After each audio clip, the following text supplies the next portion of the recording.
Hello everyone, I am Khushi Gupta reporting live from the second edition of Economic Times Global Legal Convention 2025. Right now, I have been joined by Sai Anand from Zoho.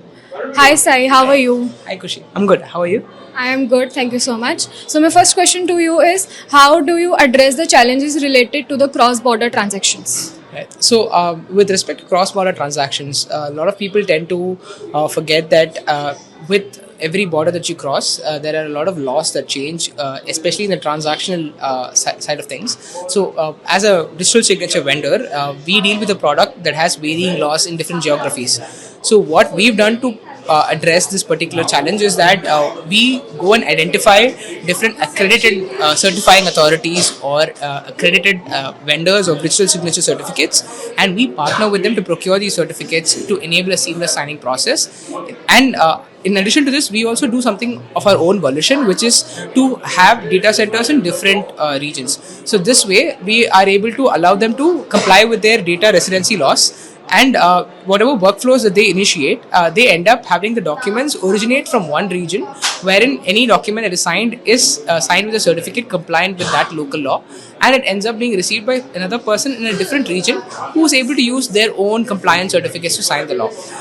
With respect to India in particular, something that we feel is that there are a lot of certifying authorities, but in terms of digital signature tech, there is not much innovation on the software side, because we see software vendors who are pure play software vendors where they facilitate workflows but they don't focus on compliance. And then there are certifying authorities who are vendors of certificates and trust services who are focusing entirely on these aspects. So there needs to be sort of like a coming together of these things. Though there are vendors who are doing both, it is still in its nascent stage. So at Zoho, what we are trying to do is we are trying to partner, because we are a pure play software vendor, but we identify the compliance challenges that exist when it comes to cross-border transactions and operating across jurisdictions.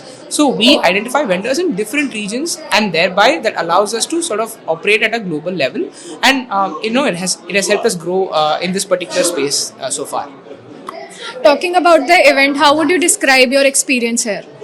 It has been great, participating in this event.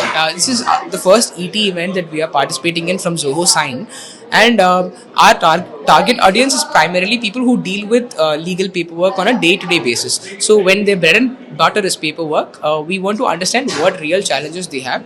And though there are a lot of firms that operate exclusively within India, we have also had the opportunity to meet with a lot of international companies here and their subsidiaries in India. So through that, we were able to build conversations that we used to identify some challenges that we could solve with our solutions. And I feel like there needs to be more events in India that have these coming together of minds that present real challenges to solution vendors, so that that innovation that I mentioned earlier, which was lacking, we can build more on that space, and as a result, we are able to eventually achieve that digital India vision that we have outlined for all our companies.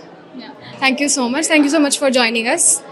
Stay tuned to AT Legal's social media platforms to know more about this event.